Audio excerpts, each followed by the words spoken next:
Assalamualaikum warahmatullahi wabarakatuh. Salam sejahtera bagi kita semua. Namo Buddhaya, Salam, Om Swastiastu.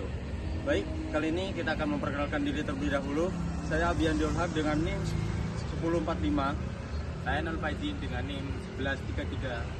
Saya Ahmad Irfani Asghar dengan NIM 072. Saya Muhammad Afar Zaki dengan akhiran NIM 1115. Kali ini kita akan memberikan materi tentang perbandingan ideologi negara Spanyol dan Indonesia dalam perspektif sistem pemerintahan. Ideologi memiliki peran yang sangat penting sebagai dasar dalam penyelenggaraan pemerintahan, pembentukan kebijakan, serta arah pembangunan suatu bangsa.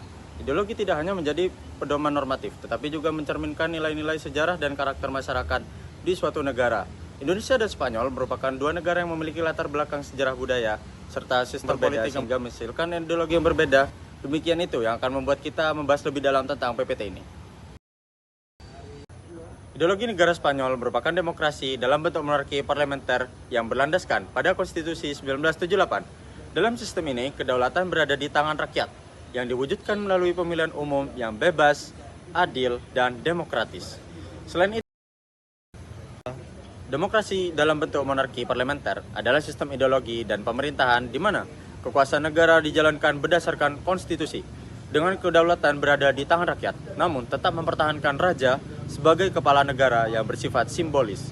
Dalam sistem ini, kekuasaan negara tidak berpusat pada satu pihak, melainkan dibagi dan diatur oleh konstitusi untuk mencegah penyalahgunaan kekuasaan.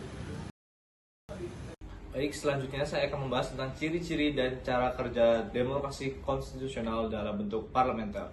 Yang pertama, dari ciri utamanya yaitu 1. Rakyat memiliki kekuasaan tertinggi yang diwujudkan melalui pemilihan umum untuk memilih wakil di parlemen. Yang kedua, konstitusional sebagai hukum tertinggi. Yang ketiga, raja sebagai kepala negara tertinggi. Kemudian ada parlemen sebagai pemegang kekuasaan politik. Nah, sekarang saya akan menjelaskan tentang penerapan ideologi Spanyol di dalam berbagai aspek. Jadi, ideologi Spanyol dalam berbagai aspek itu dibagi menjadi 5. Yang pertama ada aspek politik, yang kedua ada aspek hukum, yang ketiga ada aspek sosial, yang keempat ada aspek ekonomi, dan yang kelima ada aspek pendidikan. Baik, sekarang saya akan menjelaskan tentang perbandingan ideologi negara Spanyol dengan ideologi negara Belanda. Kalian tahu nggak sih ideologi negara Spanyol dan negara Belanda itu sama loh, yaitu sama-sama demokrasi konstitusional dalam bentuk parlementer. Nah, tapi bedanya apa sih? Oke, kita bahas satu-satu ya. Spanyol itu memiliki konstitusi tertulis yang jelas, yaitu Spanish Constitution of 1976. Konstitusi ini menjadi dasar seluruh sistem politik, mengatur pembagian kekuasaan, serta menjamin hak asasi manusia secara eksplisit. Itu yang perbedaan pertama. Yang kedua, Spanyol itu kekuasaan tertingginya berada di raja, yang dimana itu bersifat monarki. Perbandingan selanjutnya itu berada di sistem politik dan partainya. Lalu yang keempat itu ada struktur negaranya, dan yang kelima itu adalah latar belakang sejarah demokrasinya. Jadi mengapa Pancasila itu dipilih? Pancasila dipilih sebagai ideologi negara Indonesia karena merupakan hasil kesepakatan para pendiri bangsa untuk menyatukan masyarakat yang sangat beragam dari segi suku, agama, budaya, maupun bahasa. Perumusannya sendiri itu pada tahun 1945 dalam sidang BPUPKI dengan banyaknya tokoh-tokoh utama seperti Soekarno, Muhammad Hatta, Adi Kosno, Djoko, dan lain sebagainya. Pancasila kemudian ditetapkan dalam pembukaan UUD 1945 sebagai dasar negara. Lalu, apa itu Pancasila sebagai ideologi? Pancasila adalah dasar negara sekaligus pandangan hidup bangsa Indonesia yang mempunyai 5 sila. Yang pertama, ketuhanan yang Maha Esa, kemanusiaan yang adil dan beradab, persatuan Indonesia, kerakyatan yang melalui musyawarah, lalu keadilan sosial.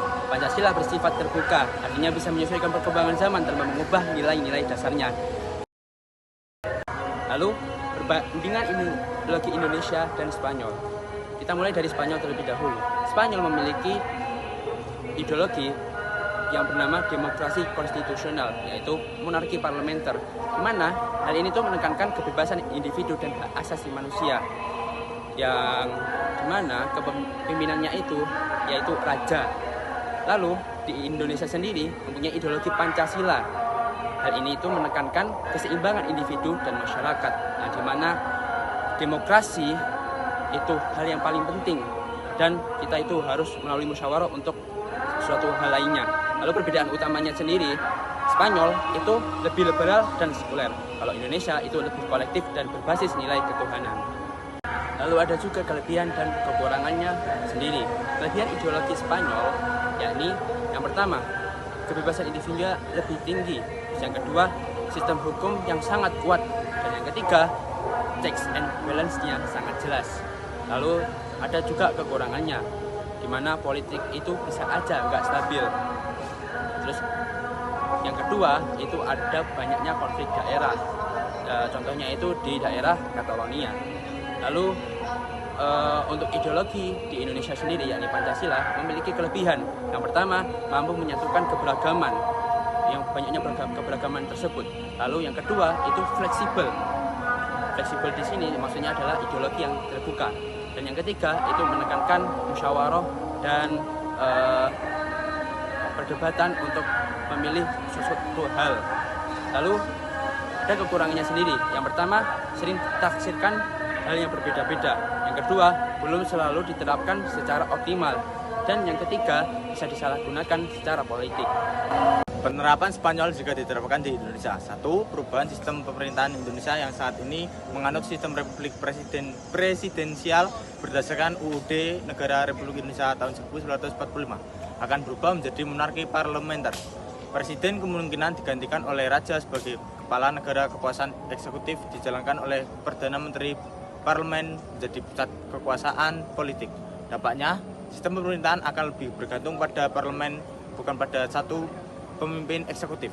Perubahan nilai ideologi Indonesia saat ini berlandaskan Pancasila yang menekankan ketuhanan, kebersamaan, dan musyawarah keadilan sosial. Jika diganti dengan model Spanyol, akan lebih menekankan kebebasan individu dan pluralisme politik. Nilai ketuhanan tidak lagi menjadi dasar utama ideologi negara. Pendekatan lebih bersifat sekuler.